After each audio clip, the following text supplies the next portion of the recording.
Today, we are going to learn about building the foundation for a healthier gut on the exam room.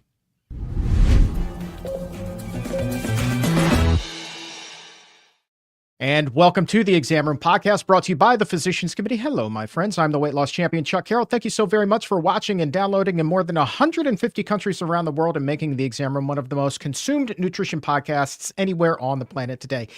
And there's a reason that we talk so much about gut health here on the show. We get so many questions about it, no matter how many episodes we do.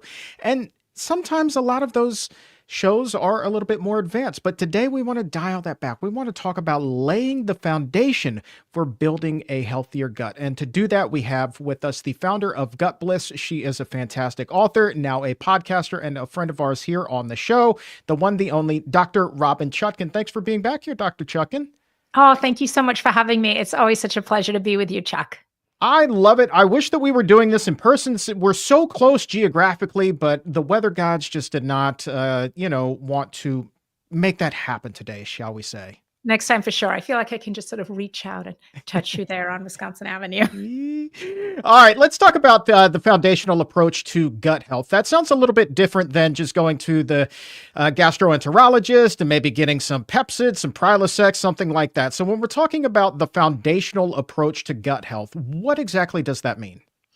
The first thing I want to tell people is that we are magnificently designed. And whether you believe in creationism or evolution or whatever your belief system, every part of our GI tract is there for a reason. There are no mistakes. We don't have too much acid or too long a colon. So it's all there for a reason. And the problem can be when we start to sort of interfere with that. So we're going to block stomach acid. We're going to bypass this part of the intestine. We're going to start doing things. What I want to remind people is that if you pay attention to the input, the output generally takes care of itself. And there's a lot of sort of blinding people with science going on right now, right? Of like all these various tests that you can do. And here's a supplement that you take. And that's not really how the body works. Typically, it's not sort of a linear thing. It is all connected. But this idea that you can sort of isolate one thing and fix it, and then it's going to integrate into the whole isn't really how it works. So I'm always sort of encouraging people, I don't want to say admonishing, encouraging people to really be a medical detective when it comes to their whole body, but particularly their GI tract, because your gut gives you really important feedback, Chuck. Things like heartburn and gas and constipation, that's all feedback. That's all your body saying, knock, knock, let's take heartburn. Knock, knock. I don't like that huge meal you ate at 10 o'clock at night. I don't like all the alcohol you're drinking at night. You're having too much coffee in the morning. You're eating too large a portion, all the different things that can cause heartburn. But instead, what do? We go and block stomach acid. And then that totally messes up our digestion because now our digestive enzymes don't work properly because they need an acidic environment to work. The nutrients aren't being absorbed properly. We're not feeding the rest of our body because we've really interfered with digestion. So this is what I mean by a foundational approach. Rather than adding something to fix something is really to try and investigate and figure out what has gone wrong in the first place. And usually, Chuck, it's something that we're doing that is messing things up. We don't need to add something. We often need to subtract. Yeah, how difficult of a process is it to diagnose something like that when you've just had that heartburn as you were talking about, and even the acid blockers aren't really doing as much as you might hope that they would have done? How difficult of a process does it become then to start laying that healthier foundation?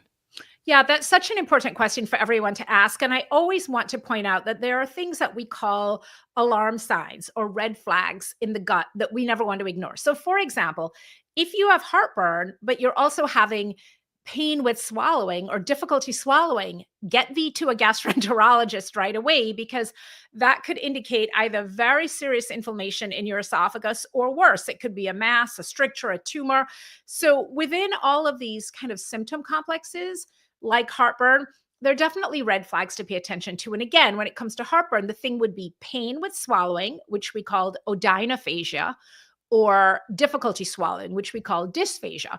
Or if you're having, sort of uncoordinated swallowing and unable to eat and lose weight, those are the sorts of things. But the vast majority of people are just having heartburn, and they're typically having it after a large meal, late at night, or it's waking them up. And so it's pretty obvious what's going on. And, sometimes though, it could be even after a large salad, you could be having that because it's too much of a big fibrous load at one time. Or maybe you have some things in there like avocado and higher fat things that are great for you, but maybe you're eating too much at a time. Maybe the dressing is a little heavy. So even something healthy like a salad can potentially still cause an issue. So when it comes to something like heartburn, good to start at the top of the GI tract and we can make our way down. I always want people to think about three things. Number one, quantity. Are you overfilling your stomach? The stomach is about the size of your fist, empty, and full, it's about the size of sort of an open fist. So that's not really big. It's a pretty modest size. So think about your portion size. Are you eating too large a portion in one sitting? Maybe you just need to split it up and have, half a lunch, half a dinner, or if you're having dinner, have half the portion and then put half away for lunch the next day. But too large a portion is a big one. The other thing is you have to think about what are you eating? So how much and what? Because things with a higher fat content cause slower emptying of the stomach. They literally send a message to something called a gastric pacemaker that controls a rate of emptying, and that slows down emptying. So if you're having a higher fat meal, whether that is, an animal protein meal, which is definitely going to be higher in fat most of the time, or even for those of you on a whole foods plant-based diet, even if you are having plants, if you are having something with a little more fat in it, then that can be, if there's olive oil or something, that can be a problem. The other things to think about with food beyond fat, alcohol, caffeine, and I hate to tell you this last one, but chocolate. And yes, Uh-oh. dark chocolate. Oh, no. You're breaking That hearts, Doc. You're breaking that hearts. opens up that sphincter. So what you're eating is a second thing, the content. And then the third thing is the time of eating. And this is a really essential point, that our GI tract has a bedtime. Its contractility is sort of tied to the light dark cycle, the circadian rhythm. So if you are eating the bulk of your calories after the sun sets, you are more likely to have heartburn because it's just going to sit in your stomach and it's going to pop that lower esophageal sphincter open. So those three things are the important things to ask yourself. And you can do this. I mean, again, if you have alarm symptoms or the symptoms are severe, by all means, see a doctor. But if you're having heartburn and you don't have any of these other alarm symptoms and you're trying to figure it out, think, how much am I eating at a time in one sitting? What am I eating? Is the fat content too high, or is there too much caffeine, alcohol, chocolate? And lastly, what time? You can eat the exact same meal, Chuck, at 2:00 in the afternoon and be fine. And that meal at 8:00 at night is going to really cause heartburn. So that's what I mean by a foundational approach and being a medical detective, because in my experience, and this is true across gastroenterology, 80% of heartburn symptoms will resolve mostly or completely by these diet and lifestyle modifications. So that means there's a whole bunch of people out there who are taking these proton pump inhibitor drugs, these acid blockers, and they may be getting relief, but again, you're removing stomach acid, which means you are disrupting your digestion. You're getting maldigestion, malabsorption, and it's really affecting your overall health. So before you do that, you definitely want to pay attention to those three things. And again, 80% of the time, you're going to get relief. All right. If you have a question for Dr. Chutkan, go ahead, post that in the comments or in the chat. We'll get to as many as we can when we open up the doctor's mailbag in just a little bit. I want to say hi to Jill and Cheryl and Darth Skater, who are watching right now, along with Philip and Sean and Stephen and everyone else who's tuned in right now. Question about meal timing here. Would you recommend, because I think that most people actually do eat their largest meal at dinner time. So would you recommend maybe inverting that and having maybe dinner for breakfast and then lunch stays the same, but then you would eat that lighter meal at the end of the day? Maybe that bowl of cereal instead of that big plate of pasta with tomato sauce and plant-based cheese and, all the, trimmings that we like on top of pasta at night. 100%, Chuck. You absolutely, you don't need to come see me. Just do what Chuck said. That is absolutely 100%. We call it calorie shifting. And without changing anything about what we're eating, without changing the fat content, the portion size, or anything, if you just do that and you eat a lighter dinner and a bigger lunch and ideally breakfast, you would be amazed at how much better you feel. And not just heartburn, but also feeling bloated, having a better bowel movement in the morning because you've had more time to digest that food. I think the old adage is you should have breakfast like a queen, lunch like a princess, and dinner like a pauper. But that it sounds a little too Disney-esque for me. So just bigger lunch and breakfast and earlier dinner if you can. We were away this past week. We're actually in Miami and we were having dinner with a bunch of friends, and I made the reservation for 5:15, and people were like, yeah, we're not all retirees. I mean, it was a Saturday, so people, had time. And I was like, listen, I am not eating a big dinner at 8 o'clock. So as a gastroenterologist amongst the group, I'm telling you all, you're going to thank me later. And they did. So if you can make that 5:15 reservation, and the good thing about that, if you're eating out, studies show if you're eating out, you almost always are eating more food, richer food, etc. So an away meal, if you will, a meal in a restaurant, even a plant-based restaurant, you're always more likely to have heartburn because you're eating a larger portion and the food is richer. So this is a great thing to do if you're eating out, is to get that early reservation. And even some super popular, new trendy restaurant, you can get in at 5 o'clock, because nobody's eating at 5 o'clock. It's you and the retirees. So it's a great strategy, that calorie shifting. And the other thing you can do at home, let's say between work and kids and life, you cannot sit down to eat dinner at 5 o'clock. Definitely have a bigger lunch, but take half the meal, the dinner meal, and literally put it away as leftovers. And then the good thing is the next day you don't have to make lunch because you have lunch ready. But you will find you sleep better. Digestion is a super active process. It takes a lot of blood flow, a lot of enzymes, a lot of hormones. It's very active. It's stimulating for your body. So if you are trying to digest a big meal at, 8, 9, 10 o'clock, that is going to keep you awake. And I want to, give a shout out there to my menopausal sisters.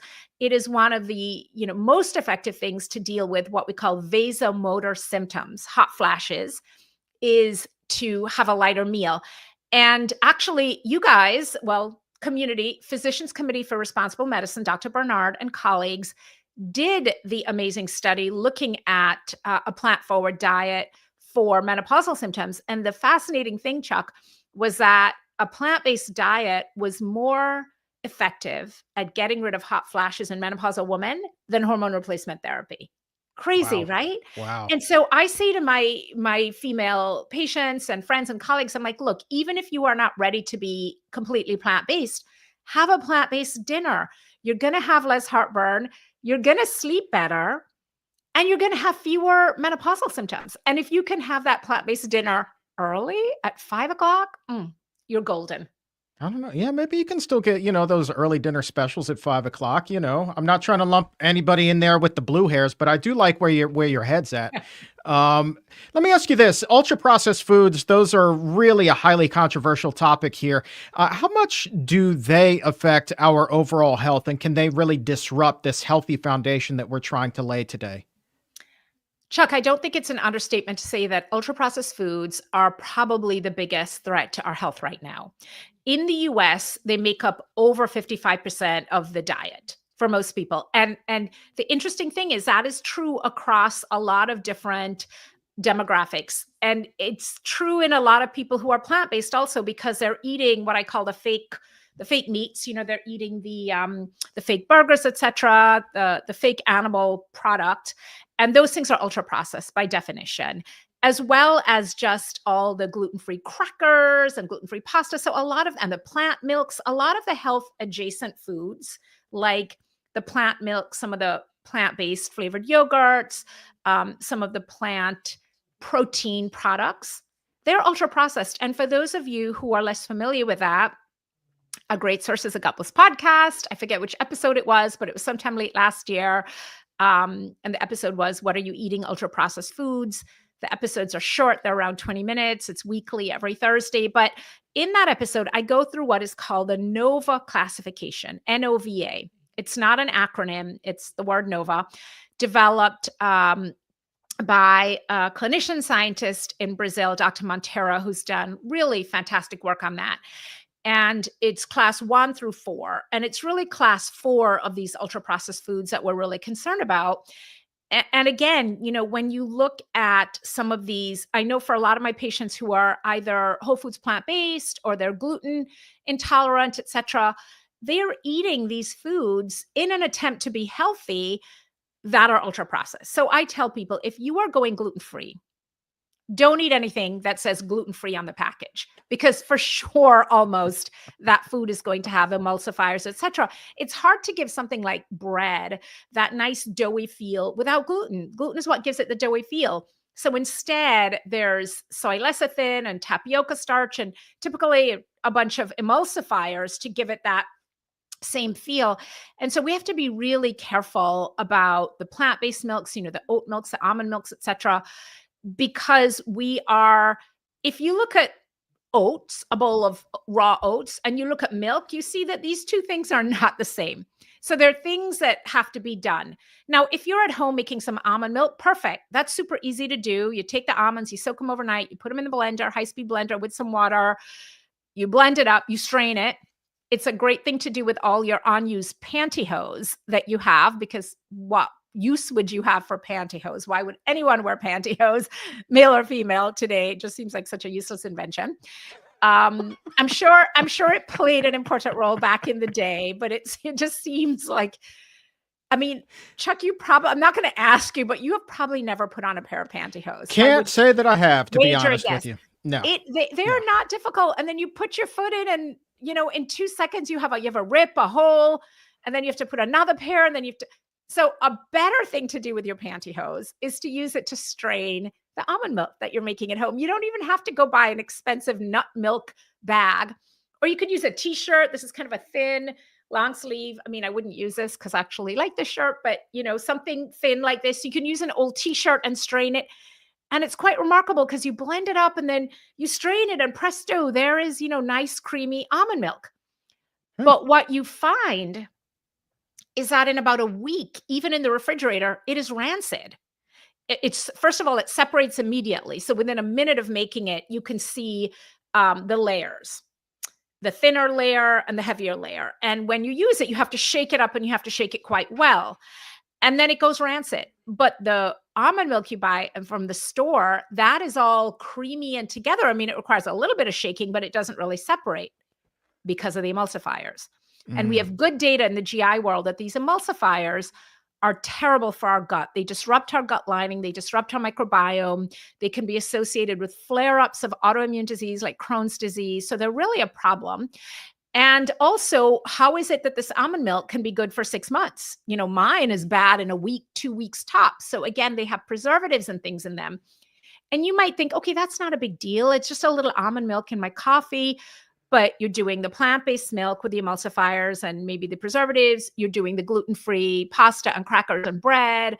You're doing the fake meat. I mean, when you add it all up, it's a lot. And that's how we get to that 55% or more of the American diet. And what Dr. Montero and others around the world have been able to show is that these foods directly affect our health, not just our gut health, but our brain health. They're associated with an increased risk of dying prematurely.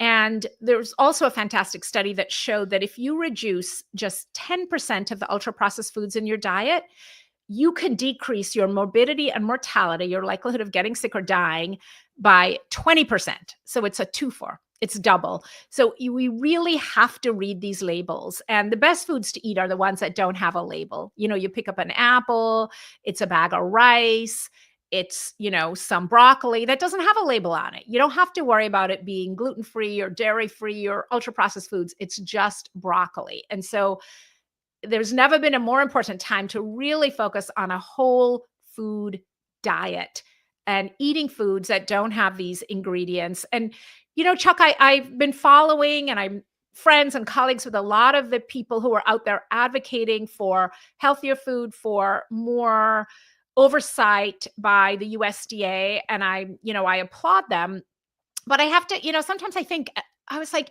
are we all better off if we have Fruit Loops flavored with beet juice versus, a commercial dye? I mean, are we really advocating for a healthier Fruit Loop? Let's not eat the Fruit Loops. Just avoid that category, because I don't think healthier ultra processed foods is really what is going to save us. I mean, just my personal opinion. I mean, I'm right there with you. And then there's another part of me that's like, well, it's at least a baby step in the right direction, baby step, but I'm an all in or all out kind of guy. And I think it's just so much easier to not indulge in something. Um, you know, Or to, I love the fact that you use the word indulge because, or to be aware that you were indulging. I mean, oh, yeah. I'm going to drive this weekend when I go to see my beloved child up in Hanover. I'm going to drive from Boston to Hanover, which is about a 2.5 hour drive. And there is a good chance that I may buy a small bag of Cheetos for the trip. I mean, Uh-oh. Cheetos, they're not even in a food group, right? I mean, I think there's some corn in there somewhere, but it's some serious chemicals in there. But it is an indulgence. I'm going on a road trip and I'm going to eat a small bag of Cheetos. And I am fully aware that this is straight up junk.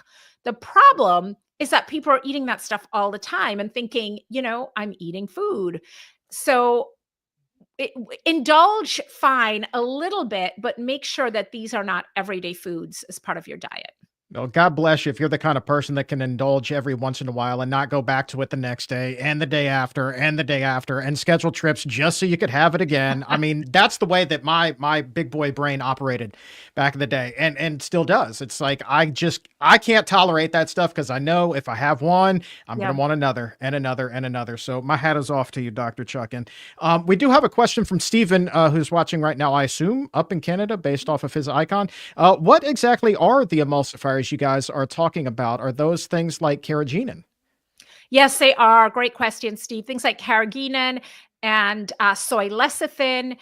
And really think about it like paint thinner. That's what it is. When you make a paint, you have the different pigments and you need to blend them, right? That's how if it's not like a primary color paint. So you're making a paint and it's a shade of blue and you're blending maybe some blues and greens and creams. But you need to the pigments have different densities and you need to do something to um, emulsify to make it so the paint doesn't separate. So not paint thinner wasn't the right word, but it's the same kind of thing they put in stuff like paint to emulsify to keep it all together so it doesn't separate.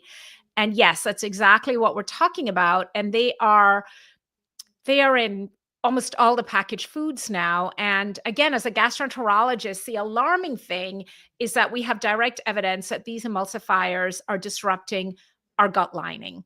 But getting back to a foundational approach, what I see happening out there is you go to see, I don't know, a doctor, not to pick on the functional medicine folks, but a practitioner, and they do a test and, oh, you have leaky gut. Here, take this supplement. Here's some zinc. Here's some glutamine. This is going to fix your gut. That is not going to fix your gut. What is going to fix your gut is taking out the carrageenan and the soy lecithin and all of that. Now, that is not going to make money for anyone. And I just have to say it, right? So there is just so much commerce out there around the testing and the solution. But the solution, I have been a gastroenterologist for 29 years. And believe me when I tell you, the solution is rarely found in a pill bottle, whether that is prescribed by a gastroenterologist or by your functional medicine doctor or your holistic health practitioner, et cetera. A supplement to fix something that is being caused by something that you were eating or doing, whether it is the Motrin or the emulsifier, is not going to be fixed by yet taking another chemical substance and putting it into your body. So that's Real what I mean by foundational. real quick, Jennifer at 257 wondering what about just soy without an emulsifier in it. So I'm guessing maybe edamame or tofu or something like that. Yeah, Jennifer, that's such a good question. And if we look at the literature, we see, particularly when we look at Asia, that unprocessed fermented soy has health benefits in small amounts. But that is very different from the soy that we are eating in the Western Hemisphere is mostly highly processed soy. It's, something that's made in a big vat in a factory, and it is unfermented. So it does not have the same health benefits. And soy is one of the main fillers in a lot of foods, particularly a lot of plant-based foods. So you really have to distinguish between eating some edamame or some other products like that versus having, a soy latte at Starbucks, which, trust me, is, I can unbloat people by just keeping them out of Starbucks and particularly the soy lattes. So it's such a good question. And I think fermented natural soy, like soybeans versus soy in a product, very, very different. Let me ask you this. These are the ingredients in the almond milk that is currently in my refrigerator. Let me know if you would give this the thumbs up or thumbs down. At least going in to today, I thought I was Okay. doing pretty good. Now I'm a little skeptical. Filtered water, organic almonds, and then less than 2% of calcium carbonate, sea salt, and gelling gum. Okay. So good, except for the gum. The calcium carbonate is a preservative. Not great, but the gums and somebody, our Canadian friend, had asked about emulsifiers and carrageenan, soy lecithin, and the guar gums. And the tricky thing is they try and fool you. They try and blind you with science and say, oh, the gum, it's increasing the fiber content. No, the gum is the emulsifier. So that is a problem. It is really challenging, Chuck, to find a plant-based milk out there commercially without an emulsifier because they separate. And when you took it home and poured it out, you would be like, what is this? And also the shelf life would be so short, it's like a couple of weeks. So it's really tough to find that. And that's one of the things that's really concerning to me because so many of the people who are out there looking for healthy foods, it's not because of vanity, it's because they have health problems. It's my patients with severe Crohn's disease and ulcerative colitis and people with MS, etc.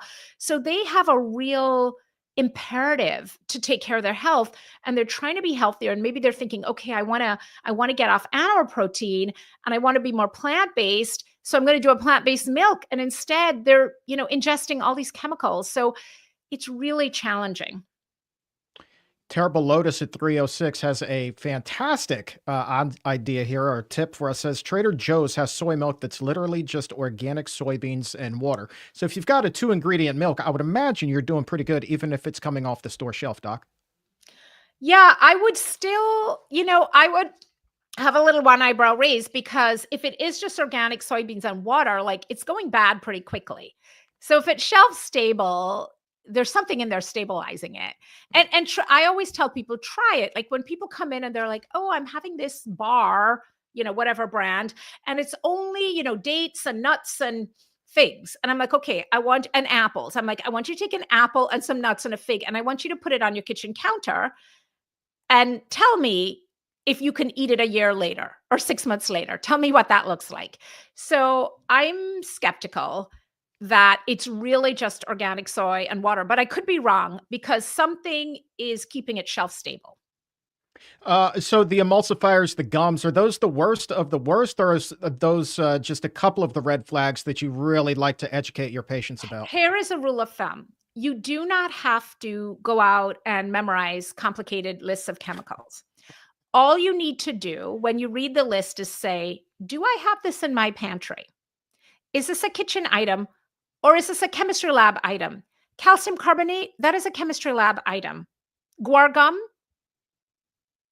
So if this is not something that you would stock, you may not have it on hand, but if you would not stock it in your pantry, it is not a food. And I love Michael Pollan's, from his great book, Eat Food, Not Too Much, Mostly Plants, where his rules of like, if your grandmother wouldn't recognize it as food, if it has more than 5 ingredients. So yeah, if this is an ingredient you've never heard of, that is not a food. That should Mm. not be going into your body. End of story. It's quite simple.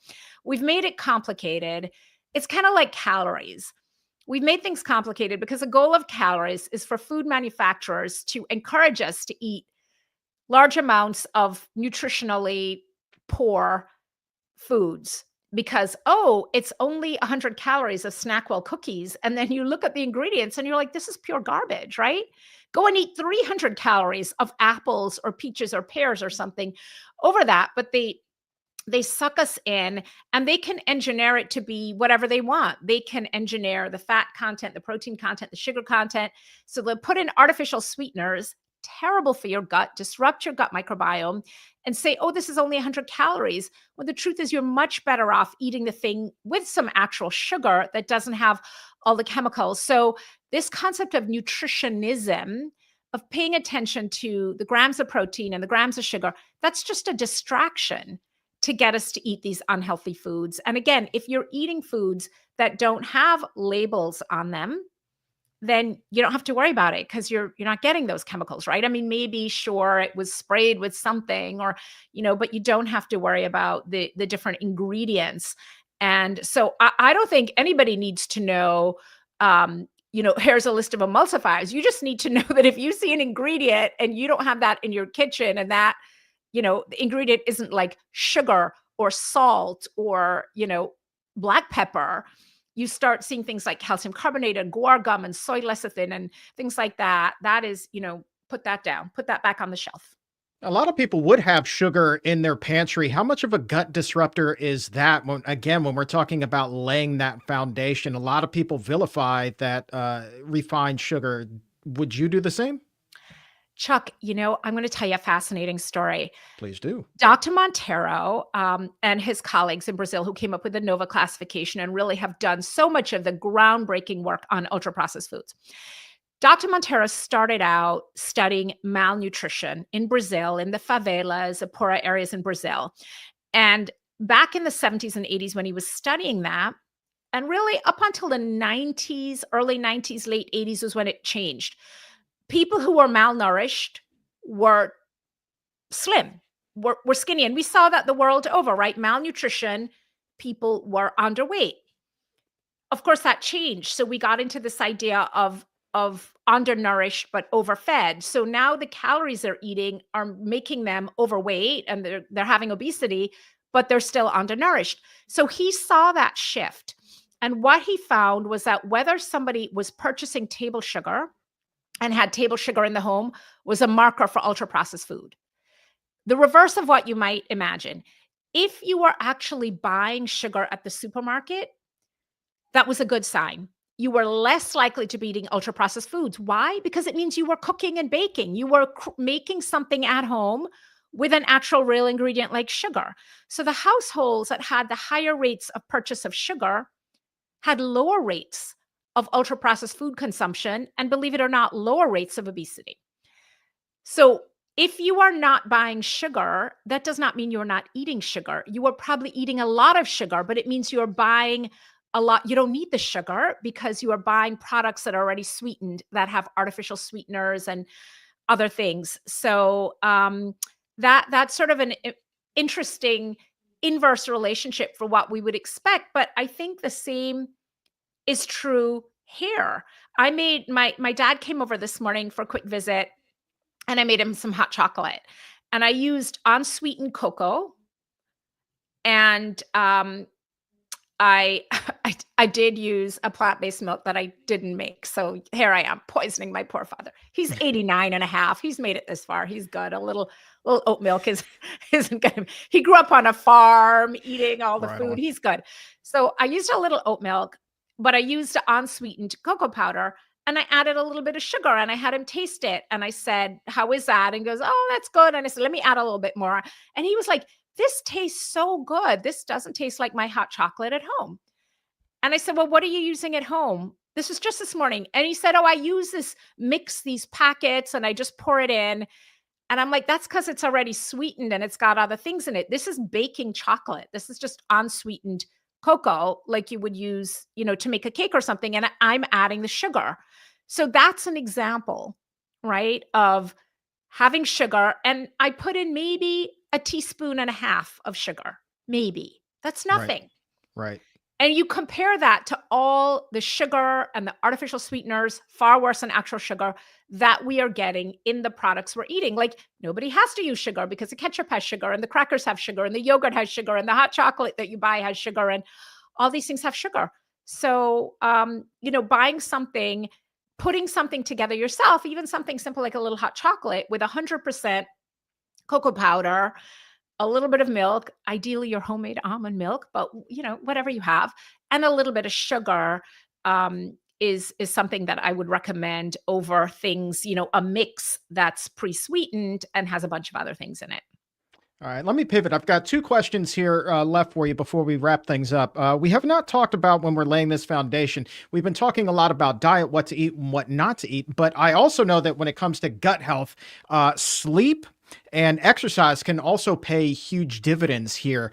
So when somebody comes to you and they've just been struggling chronically with IBS, IBD, ulcerative colitis, all kinds of nasty diseases, you get the nutrition squared away, but how big of a piece of the puzzle are that sleep and that exercise component? They're huge. And let's start with sleep, particularly if you have an autoimmune disease. Our immune system is like a computer and it needs to be reset, rebooted. If you are not sleeping, your immune system is not going to function.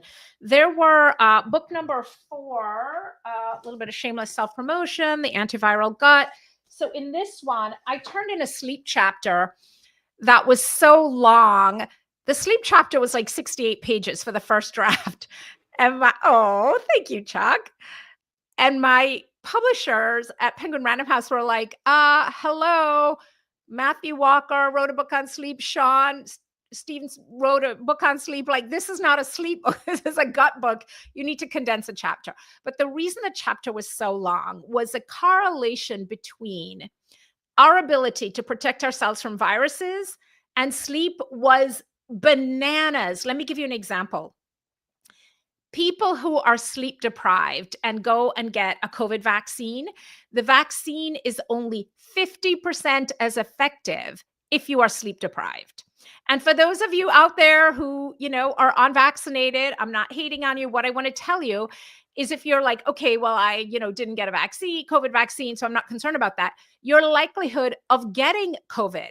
There was a study from the British Medical Journal that showed a 12% increase in risk of COVID with every 1 hour of sleep reduction. So if you start from that, okay, we should be getting 8 hours, but I'm only getting 6. That's a 24% increased risk of COVID, right? So, and it's not just the COVID vaccine. There've been studies looking at hepatitis vaccine, flu vaccine.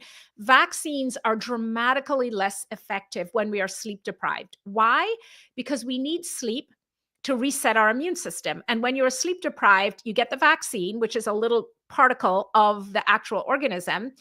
Your body can't make those cytokines to develop that memory immunity because it's too sleepy. It's like trying to drive when you haven't had any sleep. You just, your brain can't function. You can't get it together.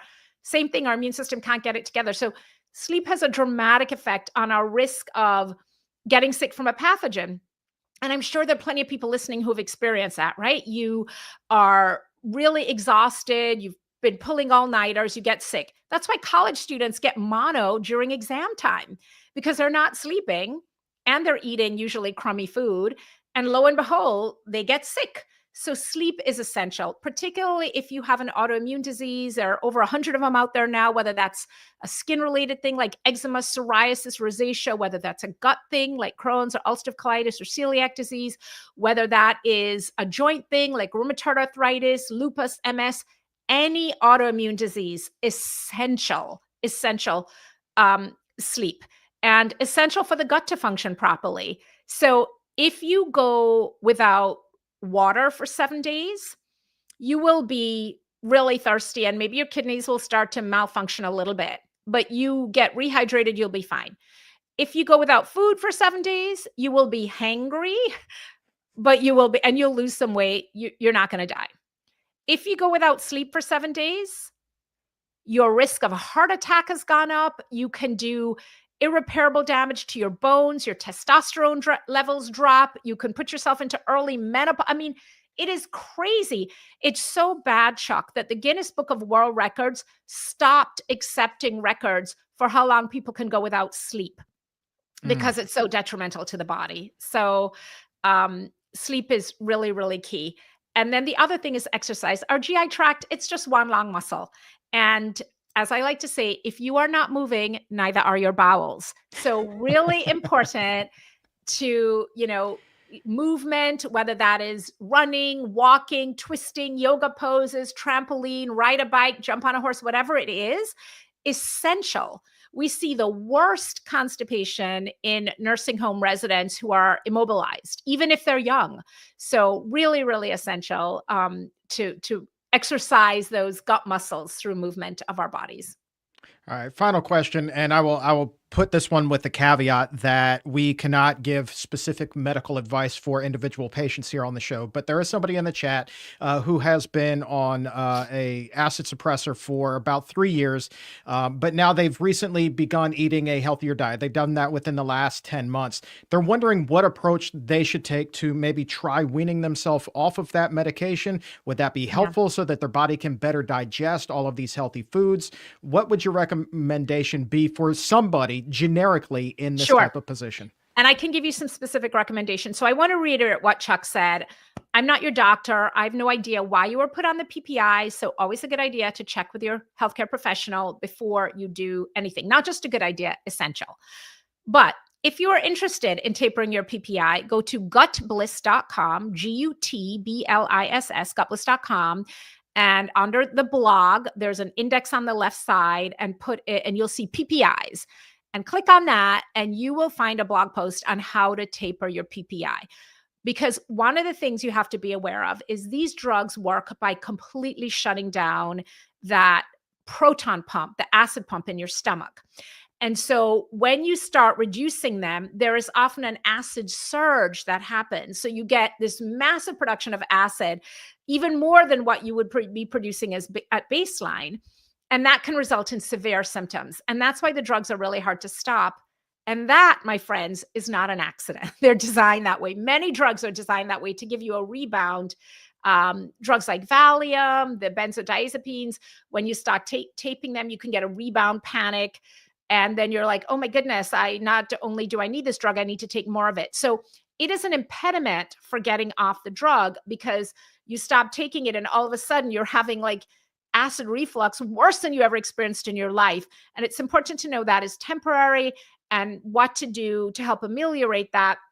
A step down approach. If you're taking 2 a day, you go to 1 a day for a week, then you go to every other day for a week, then you go to every third day, a slow taper, and you use some short acting things like Tums and Pepcid, some non-proton pump inhibitor medications to help you. But the most important thing is to know that your body is going to come back to its natural balance. Your gut is going to get back to a state of equilibrium, particularly now that you've changed your diet. So it absolutely can be done.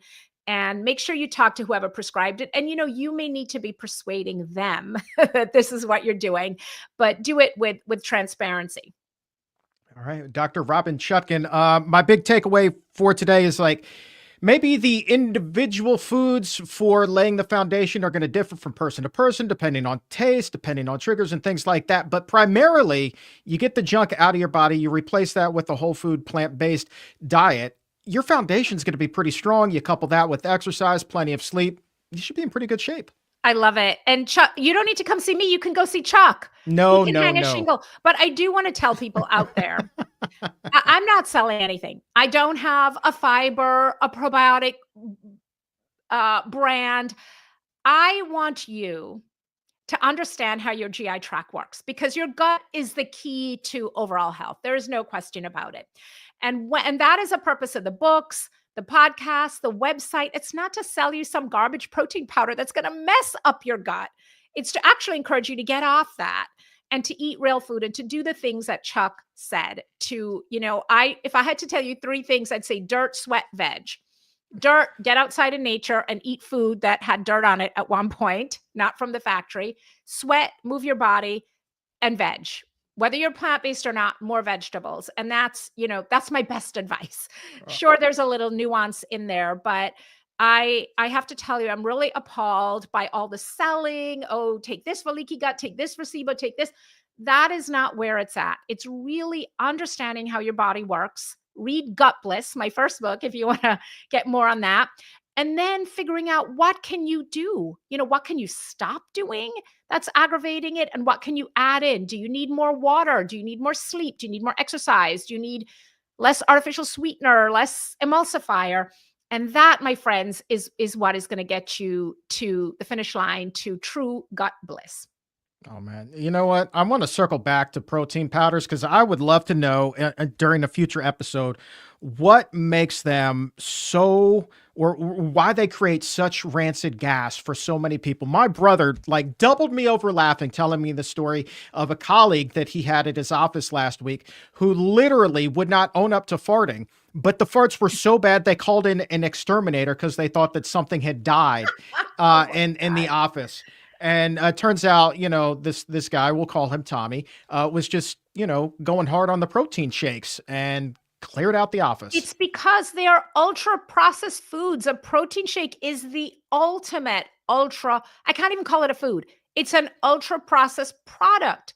It's straight up chemicals. Don't put that in your body. I mean, his poor body's GI tract was like, no mas, stop. Don't, I mean, that kind of foul gas like that.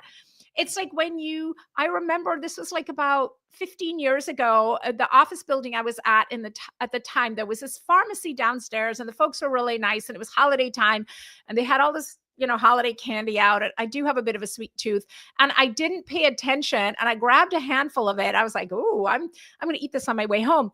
And it was diabetic candy and it had Uh-oh. artificial sweetener.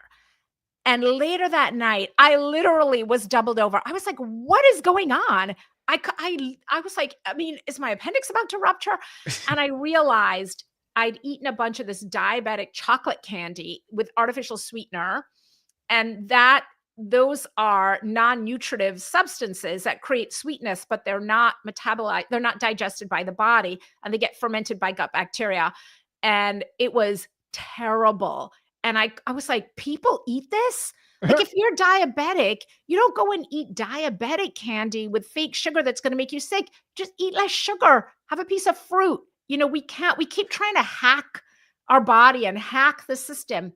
The system is unhackable. It's unhackable. Remember As Tommy, eating case in point, Tommy. Tommy. Yes, I remember eating those sugar-free nutrition bars after I had weight loss surgery. Man, you want to talk about lighting it up. This was terrible. I used to clear out the locker room when I was still covering the NFL. Like it was horrible. And if I can get those guys to get up and like leave the damn dressing room, you know that it's bad. Listen, here's the deal. You're not selling anything, but I would love to sell people on the idea of joining you and me in Cleveland at the NHA conference. It's going to be June 26th through 29th at the Holiday Inn Cleveland South. So come on out. They say it's got an all-star lineup of guests, and well, with Dr. Chutkan there, who can disagree? But also there, Dr. Joel Furman, my friend Cyrus Kambata is going to be there, Robbie Barbero, Dr. Stephen Esser, Dr. Frank Sabatino. We're also going to have Brittany Giroudi, who was just on the show, and so many more. Can't wait to see you there. I think this might be, aside from ICNM, our first conference together. So this is going to be awesome. I think so. I was so honored to be in their magazine in this last edition. And I was just looking at it the other day at the back and saw your handsome face and was thinking, oh, this is going to be so much fun. End of June to be down there together. What a wonderful group of people, by the way. And the whole NHA organization, I believe they're the oldest plant-based organization in the country. Is that right, Chuck? I think so. We'll go with that. Yeah. I can't fact check that right now, but if you say so, we'll go with it. And Mark and Wanda Huberman, who run it, I mean, these are wonderful people. I mean, these are people like your people, like Dr. Neil Barnard and the Esselsteins and everybody else in the plant-based community.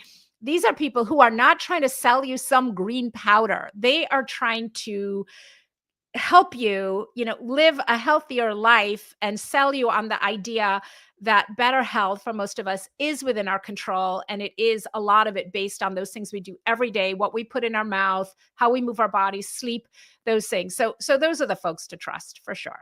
There you go. And if you want to join us, head over to healthscience.org and click on conference right at the top. You'll see a tab drop down for 2025 conference registration. So can't wait to see you there. And I just can't wait to get back together with you in person. We'll do a whole show on protein shakes, and I'm sure we're going to get regaled with stories in the chat that day. Let me tell you. That'd be terrific. I can't wait. Thank you so much, Chuck. Thank you so much, Dr. Chutkan. A link to gutbliss.com is down in the show description and in the episode notes. And on behalf of everybody here at the Physicians Committee, I am the weight loss champion, Chuck Carroll. Thanks so very much for hanging out and raising your IQ with us today. And until next time, let's keep it plant-based.